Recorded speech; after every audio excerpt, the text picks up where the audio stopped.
الحمد لله الحمد لله رب العالمين يا رب حمدا يليق بكماله وأشهد أن لا إله إلا الله وأشهد أن سيدنا وحبيبنا وعظيمنا وسيدنا ومعلمنا محمد.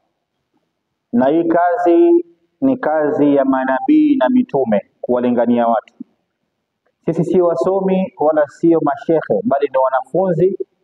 Tutafuta radhi ya Mwenyezi Mungu Subhanahu wa Ta'ala.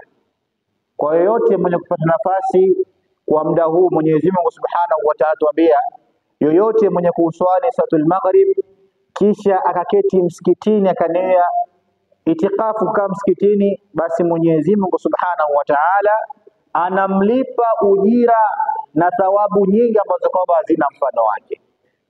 Kwa ndugu zangu watukufu wa Kiislamu wa mji huu wa Siaya, kama utakuwa na udhuru yoyote, kama utakuwa uko busy na shughuli za biashara au nyumbani, basi unaweza ukaenda. Lakini kama utakuwa hauna shughuli yoyote, unaenda tu sehemu maskani kukaa masuala ya mpira, hauna shughuli ambayo kufanya, maana ni bora ukaa msikitini ukapata faida 1, 2, 3, inaweza kukusaidia katika maisha yako. Ndugu zangu watukufu wa Kiislamu, tutaangalia nguzo 5 za Uislamu, kwa sababu jamii kubwa ya huku Siaya na kwingineko watu wameghafilika, wengine wamesilimu kusilimika. Baadhi ya watu huku wamesilimu na hawafahamu Uislamu. Ndugu zangu watukufu wa Kiislamu, Uislamu una nguzo 5. Nguzo 5, ukiwa basi umesilimu, tambua Uislamu una nguzo 5. Nguzo ya kwanza ni shahadatu an la ilaha illa Allah. Pale unaposilimu ndugu yangu mtukufu wa Kiislamu, unaposilimu naambiwa sema ashhadu an la ilaha illa Allah wa ashhadu anna Muhammad rasulullah. Hii ni shahada, hii shahada ni nguzo ya kwanza katika Uislamu. Maana yake kwa Kiswahili ni kuamini kwa moyo na kutamka kwa ulimi ya kwamba hakuna mola apasai kuabudiwa kwa haki isipokuwa Allah. Kwa sababu gani tunasema hivyo? Kwa sababu ndugu zetu ambao kwamba sio Waislamu wana itikadi na wana imani kwamba miungu ni watatu. Ndio pale utapoona mtu anasema Mungu Baba, Mungu Mwana na Mungu Roho Mtakatifu. Lakini katika Uislamu ni Allah peke yake. Mwenyezi Mungu ni mmoja pekee, la sharika la wala mithla la wala wazira la. Mwenyezi Mungu ni mmoja peke yake, hana mfano wake. Mwenyezi Mungu hana waziri. Mwenyezi Mungu hana mshirika anayemsaidia. Mwenyezi Mungu ni mmoja peke yake. Ndio pale shahada ambiwa ashhadu an la ilaha illa Allah wa ashhadu anna Muhammadan rasulullah. Na pia hii shahada ni kumwamini Mtume Muhammadin sallallahu alaihi wasallam ni mtume wa Mungu na ni mjumbe wa Mungu. Ya pili, iqamit salah. Hii ya pili ndio nguzo watu wengi wameghafilika na wamesahau, ni kusimamisha swala. Ndugu zangu watukufu wa Kiislamu, hii swala mada yake ni ndefu sana, na ningependa nizungumzie kuhusu umuhimu wa swala. Katika nguzo 5 hizi za Uislamu, tusimame hii sehemu ya swala. Watu wameghafilika na swala. Tunaswali freestyle. Tunaswali tunavyotaka sisi. Tunaswali mpaka tushikwe na shida. Tunaswali mpaka tufatwe. Tunaswali, yani tunaswali basi tu. Lakini swala ndugu yangu mtukufu wa Kiislamu ina ujira mkubwa sana katika maisha yako. Angalia Mtume Muhammad sallallahu alaihi wasallam atuambia rak'ataini qabla al-fajr khairu ila dunya wa ma fiha. Raka 2 kabla ya salatul fajr, kabla ya salatu subuhi kuingia, ukaswali raka 2, Mwenyezi Mungu Subhanahu wa Ta'ala na Mtume Muhammad atuambia ni bora kuliko dunia na vile ndani yake.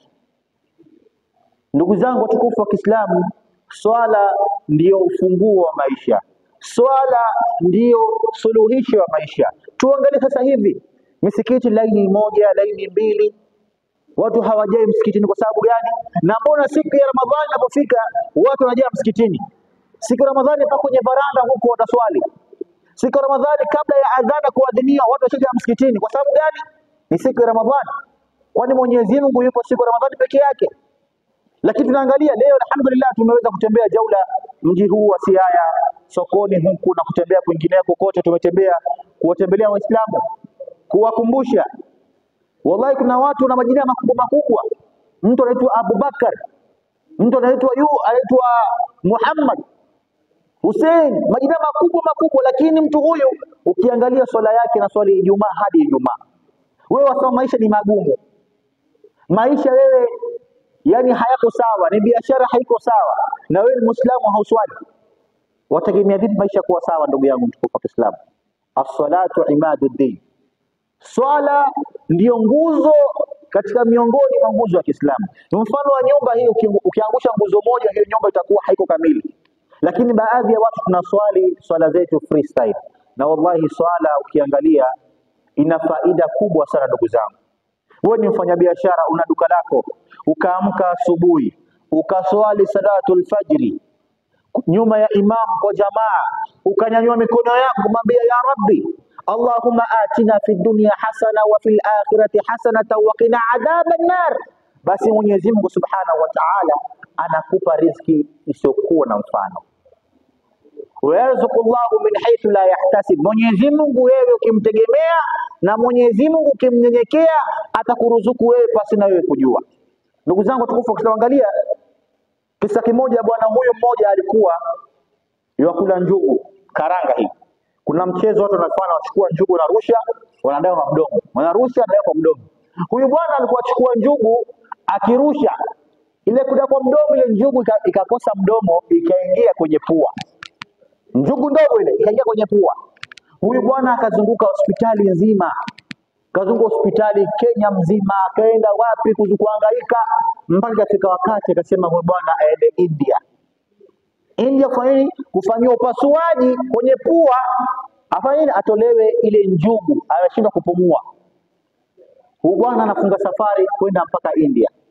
Anafika India, anafika hotelini, huyu bwana anafika pale hotelini, anaambiwa wewe sajari yako, upasuaji wako ni kesho asubuhi. Yule bwana amefika sehemu, amekaa, ana stress na mawazo, anasema ya Rabbi, itakuwaje? Na kupasuliwa pua, mimi kutolewa njugu. Na nini? Alikuwa anafanya njugu mchezo tu, njugu imeingia kwenye pua. Huyu bwana iliyofika asubuhi akaenda kuswali. Alipoenda kuswali salatul subhi, akamwambia Mwenyezi Mungu, na kuomba unifanyie wepesi katika hili. Salatul fajr ameswali asubuhi, na huyu bwana anaenda kufanya operation kwa sababu ya kufanya pua operation. Huyu bwana anatoka, asacha apitie sokoni achukue fruit. Anapita sokoni, anakuta wanyama pale, kuku wako pale sokoni. Huyu bwana ghafla akapita dada ana perfume kali sana, ana perfume kali. Huyu bwana angalia cha ajabu, Mwenyezi Mungu akapiga chafya ile perfume ile, chia kupiga chafya ile njugu inatoka puani. Ile chafya tu cha ile njugu inatoka puani, inaunga chini, na kuna kuku pale akaamua kula ile njugu. Kwa maana gani? Hii riziki ilikuwa ya huyu kuku, imetoka Afrika mpaka India kuweza kumruzuku Mwenyezi Mungu Subhanahu wa Ta'ala. Na huyu bwana alikuwa anaenda kufanya operation, lakini asubuhi ameswali salatu subuhi, akamwambia Mwenyezi Mungu, ya Rabbi, na kuomba nifanyie wepesi, naenda kufanya operation. Mwenyezi Mungu anamfanyia wepesi kwa sababu gani? Kwa kupiga chafya. Hii swala, ndugu zangu watukufu wa Kiislamu. Kisa kingine, bwana huyu alikuwa anatoa furuji kidawa, tablighi, kuwalingania watu kama sisi tulivyotoka leo hapa. Tumeacha familia zetu, tumeacha watoto wetu, tumeacha godoro, tumeacha kitanda chetu kizuri, tunalala leo kwa Smith, tunalala hapa kwa hii zulia, tunakaa na njaa, saa zingine hatuna shilingi 10 mfukoni. Na kwa sababu gani? Ni kwa sababu ya Allah. Leo ukisema hapa kuambia Waislamu, jamani, tunaomba msupport kazi hii ya da'wa, tunaomba basi shilingi 100, shilingi 50, Waislamu watakuangalia, huyu shekhe bana amekuja na TV, huyu shekhe na kanzu yote hii yuomba pesa. Lakini kazi ya da'wa, ndugu zangu watukufu wa Kiislamu, ni kazi ya kila mmoja. Hii kazi tunayofanya sisi hapa, kukaa hapa kuwalingania watu, kutembea mitaani, ni kazi ya kila mmoja. Huyu bwana atoa furuji dawa, anamwaga mke wake, anamwambia mke wake, mimi natoka fi sabilillah siku 40 kwa ajili ya Allah, lakini sina shilingi 10. Mimi natoka lakini sina Mwenyezi Mungu, sina shilingi 10. Lakini mke anamwambia mume wangu ukitoka na mimi pia natoka. Yaani mke anamwambia mume wake, bwana wake, ukitoka na mimi pia natoka. Yule mume anamwambia wewe ukitoka wewe utajua mwenyewe, lakini mimi natoka kwa sababu ya Allah. Na wana watoto wadogo wawili. Yule mume anaamua kufunga safari siku 40 kwa sababu ya Allah. Anatoka kuruji kwenda kuwalingania watu siku 40, amemwacha mke wake nyumbani. Anapotoka tu hivi, mke wake na yeye pia anafunga safari, naye pia anatoka. Akafunga nyumba, watoto wako ndani wamelala. Mke katoka. Huyu bwana siku 40 yuko da'wa kwa ajili ya Mwenyezi Mungu Subhanahu wa Ta'ala. Unasafiri huku siku 40.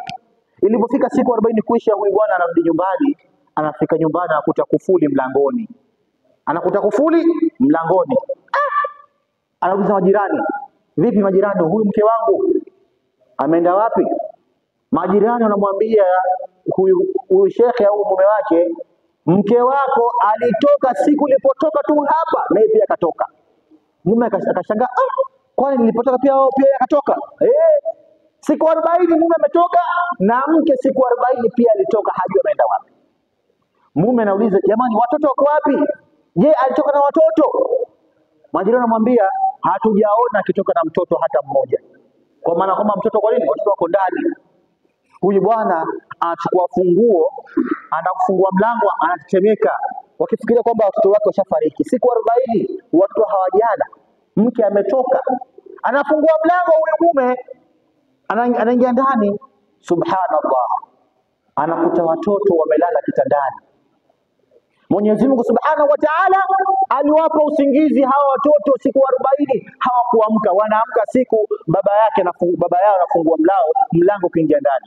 Siku 40 Mwenyezi Mungu Subhanahu wa Ta'ala amewapa usingizi. Siku 40. Kwa sababu baba yao alitoka kwa sababu ya Allah, kuwalingania watu. Na kazi ya da'wa ni ngumu, ndugu zangu watukufu wa Kiislamu. Huyu baba siku 40 ametoka na Mwenyezi Mungu Subhanahu wa Ta'ala amewapa usingizi hawa watoto, kama kisha nabii ile Ashabul Kahfi. Ashabul Kahfi wamelala miaka mingapi kwenye pango? Mtu anaamka asubuhi anasema nimelala jana, kumbe amelala miaka na. Kwa hiyo Mwenyezi Mungu ni yule ambaye kwamba idha arada shay'an ay yakula lahu kun fayakun. Ndugu zangu watukufu wa Kiislamu, muda huu wa maghrib watu wanaenda kwa shughuli zao mbalimbali, lakini Mwenyezi Mungu Subhanahu wa Ta'ala, ukiona ujira na thawabu unayopata kukaa hapa msikitini, kukaa tu msikitini, Mwenyezi Mungu anashusha malaika hapa na wanaombea dua. Kila mwenye shida na matatizo, muda huu na wakati huu ni wakati muhimu sana wa kuomba Mwenyezi Mungu Subhanahu wa Ta'ala. Na hii yote tutazungumza kwa ile mada yetu ya swala, nguzo ya pili katika Uislamu. Nguzo ya pili katika Uislamu, leo utapata mume ana mke ni Mkristo, baba ni Muislamu. Sasa hawa watoto watakuwa vipi?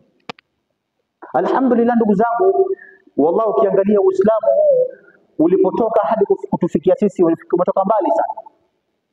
Leo mtu atafanya Uislamu freestyle kwa kuwa anaitwa Muhammad, anaitwa Yusuf, anaitwa Ali, anavaa kanzu, yeye ashakuwa Muislamu. Ni msichana anavaa baibui, anavaa dera, anavaa mtandio, ashakuwa Muislamu. Uislamu sio hivyo shekhi. Uislamu ni matendo, wewe kuyafanya matendo mazuri. Mojawapo ya matendo mazuri ni swala. Swala hii tunaswali, wallahi ukiangalia siku ya kiyama Mwenyezi Mungu Subhanahu wa Ta'ala atakwambia addi amana. Iko wapi amana? Amana hiyo nini? Ni swala. Atakwambia wama khalaqtul jinna wal ins illa liya'budun.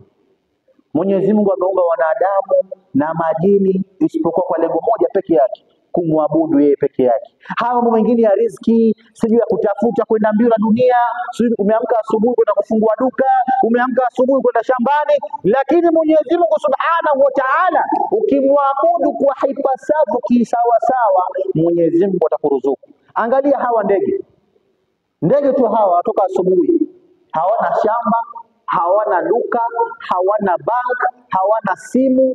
Hawa ndege hawa watoka asubuhi, wakirudi jioni wameshiba. Ni nani amewapa chakula? Ni Allah. Hata huyo, angalia hawa wadogo chungu chungu hawa. Wanatembea naye anawapa ni Allah. Iweje Mwenyezi Mungu Subhanahu wa Ta'ala aweze kuwaruzuku njiwa, aweze kuwaruzuku ndege, akuache wewe binadamu? Ndugu zangu watukufu wa Kiislamu, Mwenyezi Mungu Subhanahu wa Ta'ala ni tajiri. Dunia nzima wakusanyike, dunia nzima wakusanyike, dunia nzima, Amerika, China, India, Afrika, yote wakusanyike kwenye uwanja na wamuombe Mwenyezi. Kila mmoja aombe shida yake. Huyu aombe gari, huyu aombe nyumba, huyu aombe hiki, huyu aombe hiki. Mwenyezi Mungu Subhanahu wa Ta'ala atawapa wote wanachokiomba na wala hatopungukiwa na kitu hata kimoja. Ni mfano Mwenyezi Mungu wao watoto kumuomba ni kuchukua kidole chako kuingiza katika bahari na kufanya hivi. Kwa maana kwamba hajachukua bahari yote. Mwenyezi Mungu ni tajiri. Na Mwenyezi Mungu Subhanahu wa Ta'ala anafurahi anapoona mja anamuomba. Wallahi Mwenyezi Mungu anajifaharisha bila malaika. Kuna mja amekaa chini, amenyanyua mikono yake, anamwambia ya Rabbi, nina kadha wa kadha wa kadha. Mwenyezi Mungu anajifaharisha mbele ya malaika, tuambie kwamba angalia abdi, angalia mja wangu huyu, hana mwingine isipokuwa ni mimi. Lakini wanadamu leo hii tukiangalia, tukipata na shida utakimbia kwa watu ambao kwamba hawana faida. Kuna watu wanaitwa wataalamu, kuna watu kwenye mabango wanajiga dokta fulani, dokta kutoka Kitui, dokta Mkamba kutoka sehemu gani, mgani kutoka sehemu gani. Hawa watu wao ndugu zangu tukufu wa Kiislamu hawana faida yoyote. Haya, wapiga simu watakuita, una shida gani? Oh, una shida hivi, biashara haiendi vizuri, haiendi vizuri, atakwambia niletee kuku. Wewe kuna mganga gani, mtaalamu gani atakwambia mletee omena au mletee sukuma? Hakuna. Hakuna mganga utakenda kwake atakwambia mletee sukuma. Ni mbuzi, ng'ombe, kuku. Kwa sababu gani? Ni vitu vizuri vizuri. Atakufanyia pale viboga vyake pale, lakini hakuna chochote ambacho kwamba utafanikiwa. Mwanadamu hawezi kumsaidia mwanadamu wake isipokuwa ni Allah pekee yake. Leo angalia mathalan, leo hii mimi nije kwako nikwambie nina shida. Au niseme msikitini hapa leo niambie bana mimi nina shida, naomba mnisaidie, mkanichangia. Alafu kesho nikaja tena msikitini nikwambia nina shida, naomba mnichangie. Mkachanga. Kesho kutwa nikaja tena msikitini hapa nikamwambia jamani nina shida. Mtanielewa kweli? Nasema wewe shekhe na amezidi. Wewe shekhe vipi? Mtanitoa mbio hapa.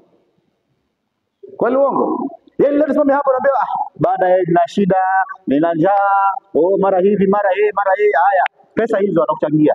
Siku ya pili nakuja msikitini hapa msikiti huu mmoja, baada nina shida, mama mgonjwa, sio nini, haya ukachangiwa. Siku ya tatu nikaja tena hapa baada nina wewe. Wao unashangaa utamka una amezidi bwana. Unaye bwana. Kila tu shida ni yeye peke yake tu. Shida ni hivi.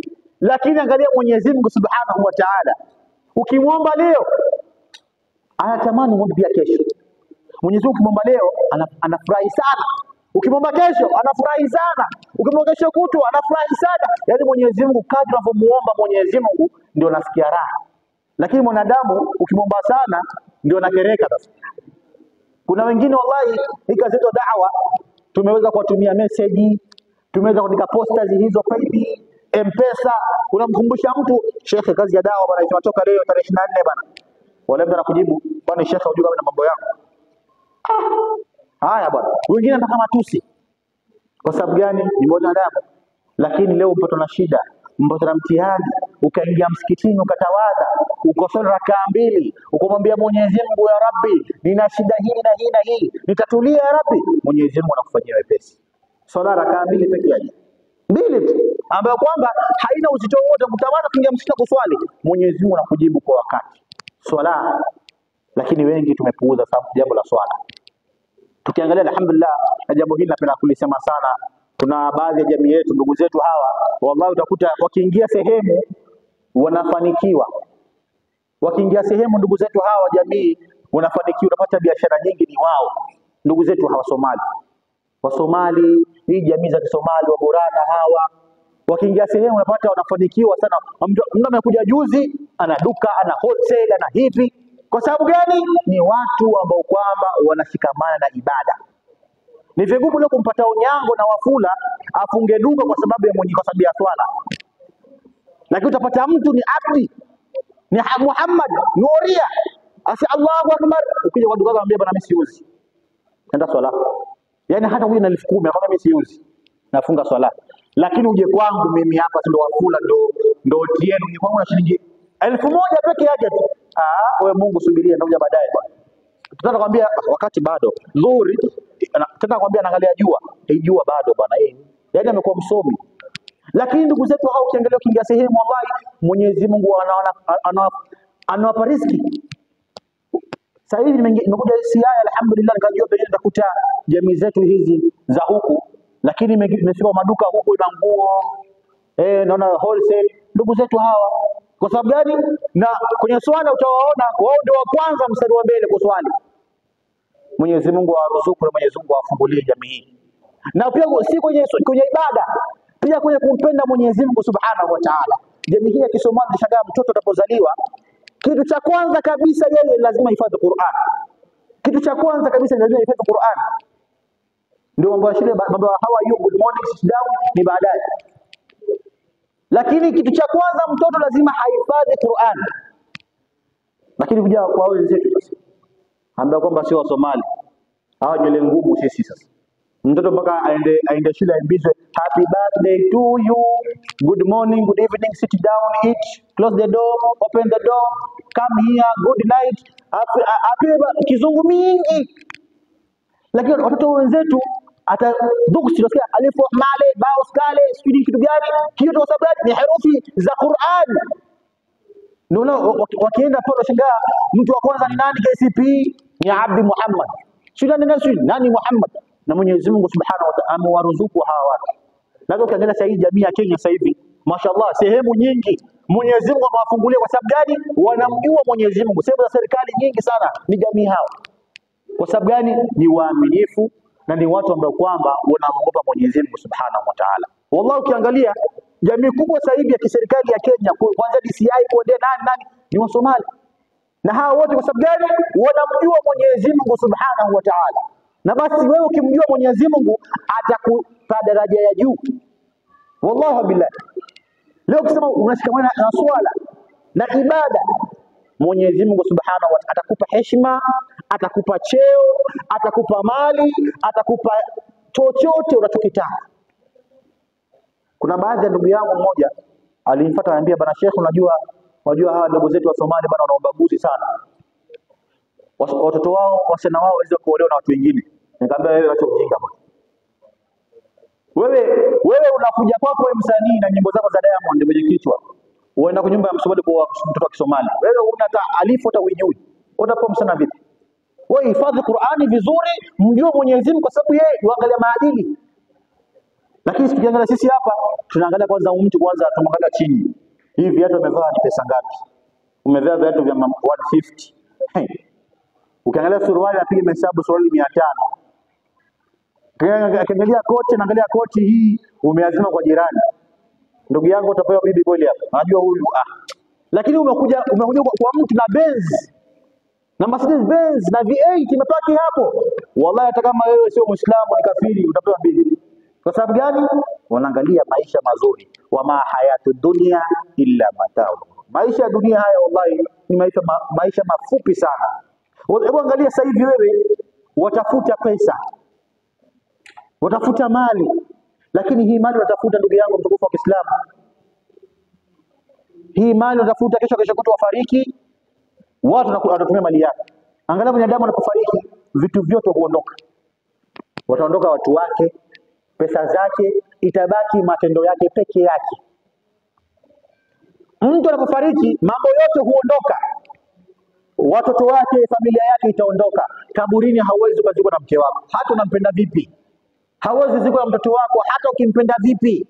Hauwezi zikwa na tajiri, hata ukimpenda vipi shehe. Utazikwa wewe peke yako kaburini. Lakini watu wao ukiondoka wote, mali yako, pesa yako, ukiwa na pesa, watanunua mchele na kuku na nyama na mbuzi utakula. Pesa yako, gari yako itakuwa ya kubeba watu kusindikiza makaburini, tarudi. Lakini kitachobakia pale ni amali, ni matendo yako ndugu yangu mtukufu wa Kiislamu. Matendo yenyewe, kitu cha kwanza kabisa kaburini tutaulizwa ni man rabbuk.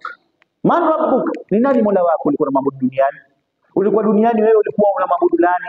Ulikuwa duniani wewe ulikuwa umemweka nani kipao mbele? Man rabbuk, ni nani Mola wako? Wewe ulikuwa wewe hauswali. Ukisikia swala wewe hapo uko busy. Jibu hili unajibu vipi?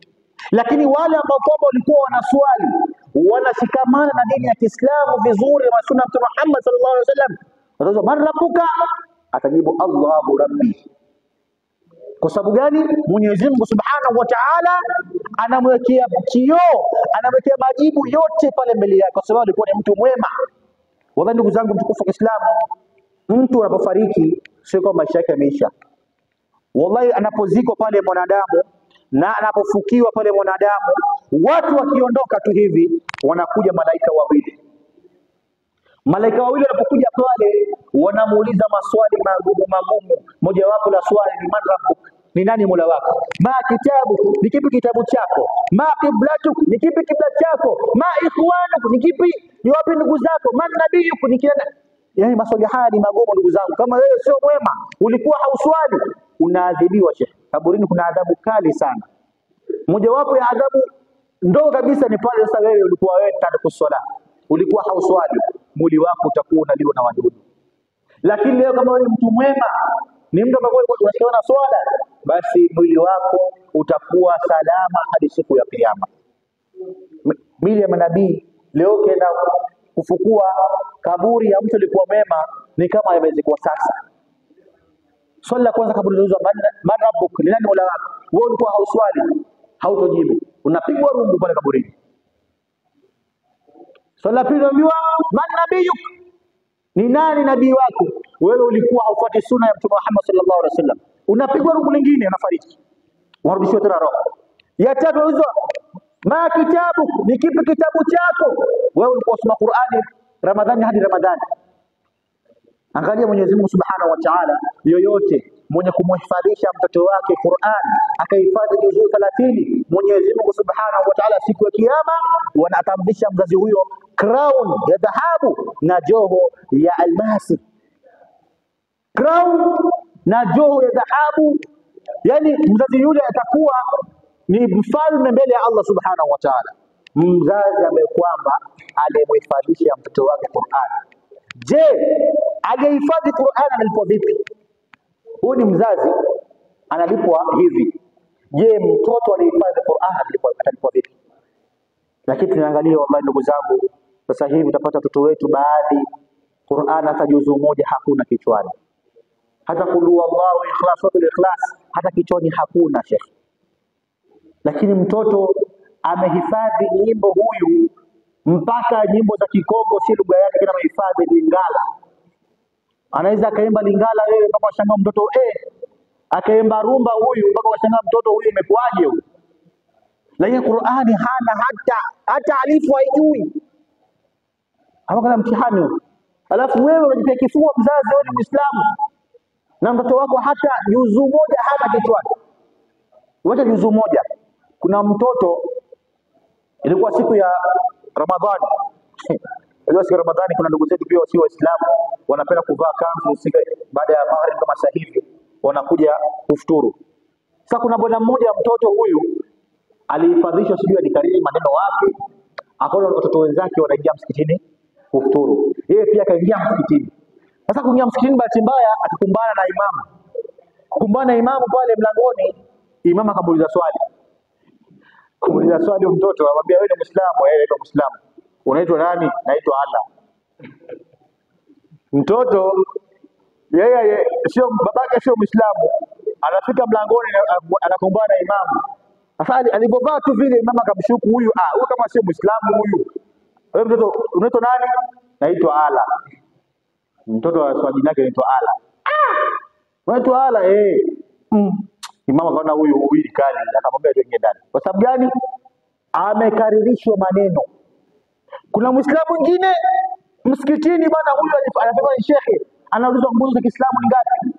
Jamaa huyu anajibu kwamba nguzo za Kiislamu ategemea na msikiti ulivyo. Msikiti ukiwa mkubwa, nguzo za Kiislamu zitakuwa nyingi sana. Lakini msikiti ukiwa mdogo, nguzo za Kiislamu zitakuwa ndogo. Huyu ni Muislamu, amezaliwa ndani ya Uislamu. Nguzo za Kiislamu ni ngapi? Anakuambia inalingana na msikiti. Msikiti kwa ghorofa, nguzo za Kiislamu itakuwa nyingi. Angalia mtihani ya watu ambao ni Waislamu. Wengine waomba kazi, kuna Muislamu mwingine anaomba kazi kwenda Qatar, Saudia kufanya kazi huko. Huyu bwana kwa kuwa anaonekana ni Muislamu, anavaa kanzu, ni Muislamu kidogo. Unajua kulingana na vikanzu kanzu hii, mara utaitwa shekhe, mara utaitwa ustadhi. Huyu bwana alikuwa mtaani anaonekana ana kanzu sana bwana. Muislamu shekhe. Sasa kuna hao watu wa kutaka kazi agency visa. Akapewa kazi Arabuni. Kupewa kazi Arabuni, yule bwana anafanya kazi ya watchman. Imefika msimu wa baridi kama sasa hivi. Huyu bwana alikuwa ni mraibu wa kuvuta sigara. Unajua wavuta sigara wanapendana sana. Walevi, wavuta sigara, wavuta bangi, wanapendana vibaya mno. Leo hii hata ukienda sehemu gani unakuta kuvuta sigara na wewe mraibu wa kuvuta sigara utafanya hivi. Kifuata hivi anajua hii ni sigara hii. Wanapendana sana, atakupa kina hawezi kukupa pesa. Mvuta sigara ukimpa pesa akupi, lakini sigara anakupea. Na ukiangalia sigara kwenye box pale imeandikwa hatari, onyo. Uvutaji wa sigara ni hatari kwa afya yako. Yaani unanunua kitu ambacho kwamba ushapewa warning. Yaani kitu kitumia utakufa. Lakini sasa wewe unasema mimi nitakufa tu, nichukue nikufe tu hivyo hivyo. Na kuna baadhi ya watu wanavuta hata pakiti 2, 3, 6 zinaisha kwa wakati. Huyu mtu ndani huko ni garage. Kwa sababu kwa ndani huko ndani kumekuwa kweusi. Sasa huyu bwana yuko Arabuni na ni mraibu wa kuvuta sigara. Anaona Mwarabu pembeni anavuta sigara. Sasa huyu bwana akafikiria mimi ni Muislamu bwana. Nataka sigara, afanyaje? Akadownload misemo zote, misamiati zote za Kiarabu. Akafikiria nimuombe aje huyu bwana hii sigara. Ikamjia tu neno moja la Kiarabu, jahannam. Akamwambia Mwarabu, "Asalamu alaykum." Mwanaambia, "Wa alaykum salam. Uridu jahannam, uridu jahannam." Sasa yule bwana Mwarabu akashangaa, uridu jahannam. Yaani maana yake huyu anaomba moto. Na moto wenyewe ni moto wa Mwenyezi Mungu Subhanahu wa jahannam. Sasa uridu jahannam. Kwa maana kwamba anaomba sigara. Yule Mwarabu akacheka, lakini kwa kuwa alimwonyesha ishara uridu jahannam, yule Mwarabu akaelewa kama ni sigara, akachukua sigara kama hiyo akampa. Hiyo ni kwa sababu gani? Ni Uislamu wa majina ambao kwamba hatutaki kujua Uislamu. Na hauwezi kuwa dereva bila kuenda driving school. Na Uislamu pia hauwezi kuwa Muislamu bila kuenda madaris, kuenda madrasa kusoma ili uwe Muislamu mzuri. Nguzo ya pili ni iqami sala, ni kusimamisha swala. Na ya tatu itau zaka, ni kutoa zaka. Na kwenye kutoa zaka hapa ndo balaa. Kuna matajiri wengine hapa mpaka watolee aya za mauti. Watolee visa vya yaani kifo. Ndio utajua hata nitoe bwana. Kuna watu ambao unaweza ukatoa aya za Mwenyezi Mungu wewe za pepo, hawezi hata kutoa shilingi 10. Lakini mtolee hadithi za mazombi za mahora. Kaburini pale unakupigwa rungu. Bado ukikufa wewe una wadudu kwa kaburini. Utajiri atatoa pesa. Lakini kuna baadhi ya watu wallahi ukijisumbua utoe sijui aya. Sijui peponi kuna matunda, peponi kuna mahurul aini, kuna wasichana wazuri peponi ambao kwamba duniani hakuna hata mfano wake. Atakusikia tu peponi achana naye, unaye pia mzidi. Lakini umtolee visa vya mahora, simwambie asikiza hiyo. Moto ni mkali wewe. Uko Siaya hapa lakini uko Kisumu unaungua. Shekhe 1000 hii hapa natoa. Lakini umtolee visa vya peponi hakuna. Itau zaka, hii zaka kutoa ni faradhi kwa wenye uwezo. Ni faradhi kwa wenye uwezo. Na zaka hii leo hii baadhi ya Waislamu wengi, Waislamu ni matajiri sana. Na hii tunashangaa kwa ndugu zetu Palestina. Wanateseka sana. Alhamdulillah, juzi nimeona clip baadhi ya mataifa mbalimbali ikiwemo Marekani, France, Egypt, wapi wallahi wameungana mpaka sehemu za makufari, sehemu ya France wameungana kutetea Palestina. Angalia ajabu cha Mwenyezi Mungu. France, Canada, Spain wameungana kutetea Palestina. Lakini kuna Muislamu mmoja yuko Saudia tu hapo, yuko Qatar hapo, ana petroli kama 22, ana share kama 22 hapo. Lakini kutoa shilingi 10 kusaidia Palestina hakuna. Kuna Muislamu yuko Kenya hapa, ana wholesale duka nzima vyakula vimejaa. Lakini kutoa shilingi 10 yake kusaidia ndugu zetu wa Palestina ni ngumu. Wallahi ukikaa chini ukifikiria clip watoto wanapoteseka kule Palestina. Watoto wadogo sana, ndugu zangu watukufu wa Kiislamu, watoto wadogo sana. Mama mjamzito anafariki, wazee. Ndugu zangu, Palestina, ukifikiria hali ya Palestina, wewe uko nyumbani unakula vizuri, unashiba vizuri, ile hali kuna ndugu zetu wa Palestina wanaumia. Kuna watoto wadogo sana. Leo Muislamu ukimhimiza mtu kufanya kheri, kutoa mali yake kwa ajili ya Mwenyezi Mungu, yona ni vigumu. Itafika zama, ndugu zangu watukufu wa Kiislamu, siku ya Kiyama mizani yako itakuwa nyepesi sana. Mwenyezi Mungu amekupa mali, anakupa pesa. Hii yote amekupa pesa kwa sababu uitendee haki pesa hizo alizokupa. Tuna simu za mitandao, tuna touch screen. Sasa hivi alhamdulillah, ulimwengu sasa hivi umekuwa na mambo ya wifi. Hebu kaa chini, uperuzi, uingie YouTube, uangalie Palestina wanapoteseka. Watoto wadogo sana, kila kukicha. Hata tunapozungumza sasa hivi pengine kuna baadhi hata ya maelfu watoto wamefariki. Na hiyo, na baadhi ya Waislamu jambo hili haiwagusi kabisa. Haiwagusi hata basi, huna uwezo kukaa chini kuombea dua tu na kushinda. Alhamdulillah, juzi Nairobi, Sheikh Jamaluddin, imamu wa Masjid Jabia, Mwenyezi Mungu amhifadhi na Mwenyezi Mungu amlinde na Mwenyezi Mungu amuongoze, aliweza kuunda kongamano, wakakusanyika vijana Nairobi nzima. Ukiangalia Uhuru Park pale walijaa watu. Kwa sababu gani? Lengo moja pekee yake ni kuombea Mungu na kuwakumbuka ndugu zetu wa Palestina. Wakiimba kila sehemu free free Palestine, free free Palestine. Hii yote kwa sababu gani? Ni mahaba. Kwa sababu ukifikiria yule si ndugu yako, lakini Muislamu, almuslim akhul muslim, Muislamu ndugu ya Muislamu mwenzake. Lakini tunaangalia Waislamu sasa hivi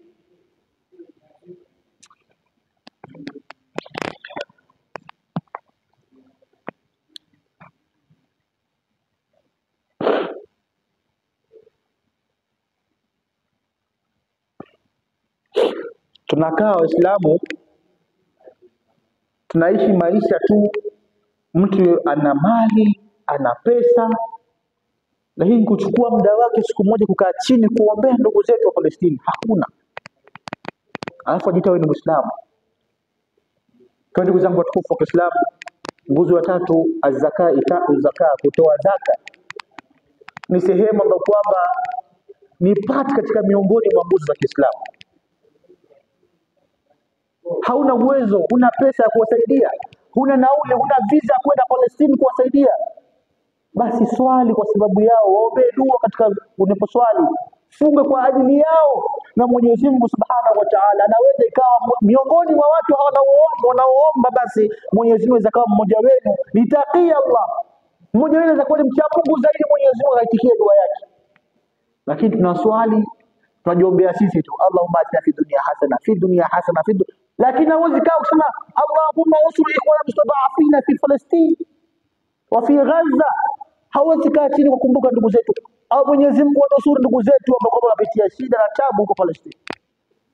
Muislamu na Muislamu wenzake ni kama mwili mmoja. Leo huu mwili mmoja unavyoona, ukiumia kidole kichwa kitauma, ukiumia kichwa goti litauma. Leo angalia mtu kiumwa na jino, chukulia mfano tu wa jino peke yake. Jino likikuuma wewe usiku mzima huwezi kulala shekhi. Utageuka huku, utakuwa antena, lazima utafute connection. Wewe ulale hivi, mpaka utafute sehemu, na ukiona sehemu hii ndio imetulia, utalala hapo mpaka asubuhi. Kwa sababu gani? Ni mwili mmoja na ndugu zangu wa Kiislamu. Tunapaswa kukaa chini na kuombea na kuwatakia, kuwakumbuka ndugu zetu wa Palestina. Ita zaka na nne wa somo Ramadhani, na kufunga mwezi mtukufu wa Ramadhani. Kuna baadhi ya watu wanafunga mwezi mtukufu wa Ramadhani.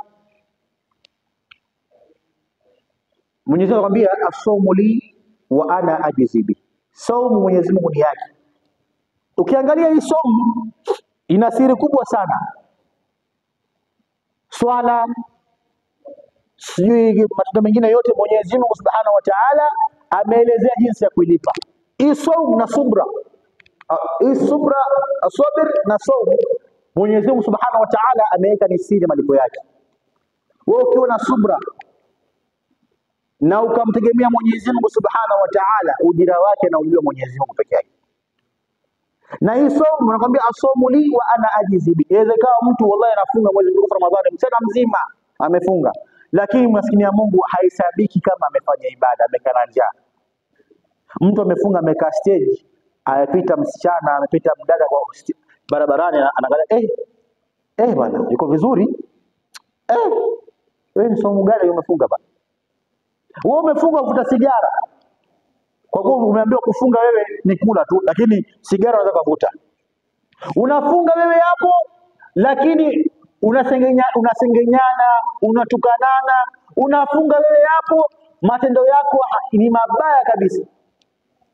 Kufunga maana yake al-imsak ni kujizuia, kila kitu, kula na yale matendo ambayo kwamba hayafai. Ndugu zangu tukufu wa Islam, hii asomu leo utapata mtu uko naye mchana sawa amefunga, lakini kumbe baada ya siku ametoka chumbani, amekula, amepiga chapati yake vizuri, amefuta mdomo, haija mbele yako, saumu leo ni kali bwana. Leo saumu leo imeniweza. Kwa bwana amekula. Ndio Mwenyezi Mungu anasema saumu ni siri ya mtu. Hawezi ikajiandika hapa kwamba umefunga. Kwa hiyo saumu ni mojawapo ya nguzo miongoni mwa nguzo za Kiislamu zile tano. Na ya mwisho, hijjul bait man istataa ilayhi sabila, ni kuhiji nyumba tukufu al-Kaaba kule Saudia kwa mwenye uwezo. Kwa mwenye uwezo. Lakini Mwenyezi Mungu Subhanahu wa Ta'ala kule Maka ni mwito. Inaweza kuwa usiwe na uwezo, lakini mpaka Mwenyezi Mungu akuite. Na ukiitwa na Mwenyezi Mungu kivyote vile utaenda. Kwa Mwenyezi Mungu atujalie ni wenye kusikia na kuyafuata, na Mwenyezi Mungu atujalie atulipe kheri. Na wale wote wamejizuia kukaa msikitini muda huu, wamejinyima shughuli zao mbalimbali, Mwenyezi Mungu awalipe. Na Mwenyezi Mungu afungulie kila ambacho kwamba kilifungwa na ni cha kheri, Mwenyezi Mungu afungulie. Ni riziki, Mwenyezi Mungu awape riziki isiyokuwa na kipimo. Ni kazi, ulikuwa tafuta kazi, ni kijana, Mwenyezi Mungu ufanye sahali upate kazi. Ni kijana ulikuwa tafuta mke, upata mchumba, Mwenyezi Mungu ajalie mchumba wako wa kheri. Na kama pia ni wale wamama wamekaa nyumbani wanatusikiza, wameacha shughuli zao, Mwenyezi Mungu awalipe fi dunia hasana fil akhirati hasana. Na wale wazee wetu pia wamekaa majumbani na vijana wamekaa barabarani wanatusikiza mawaidha haya, Mwenyezi Mungu awalipe fi dunia wal akhirah. Na Mwenyezi Mungu tujalie alladhina yastami'una qawla fayattabi'una ahsana. Wassalamu alaykum wa rahmatullahi wa barakatuh. Kwa majina naitwa Swaleh Muzammil, natokea sehemu ya Busia, na ratiba imebandika hapo. Tuna TV yetu hapa, Zamyl TV Nuru wa Imani. Tunaomba kwa wale ambao watumia simu za touch screen muweze kuingia YouTube, muweze kuingia platform ya TikTok, Facebook, muweze kusubscribe na kufuata darasa mbalimbali kama hizi, ili pia itakuwa ni mojawapo. Ukiingia TikTok kuna jambo ambalo kwamba haliko sawa, ukashare, bana ustadhi hapa umekosea, ustadhi hapa ni hivi, utakuwa umetujenga pia. Kwa ndugu zangu watukufu wa Islam, Allahumma atina fi dunya hasana wa fil akhirati hasana wa qina adhaban nar. Allahumma in kana rizquna fi samai fanzilhu wa in kana fil ardi fakhrijhu wa in kana ba'idan faqarribhu wa in kana qalilan fakathirhu bi rahmatika ya arhamar rahimin. Wa sallallahu ala sayidina Muhammadin wa ala alihi wa sahbihi wa sallam walhamdulillahi rabbil alamin.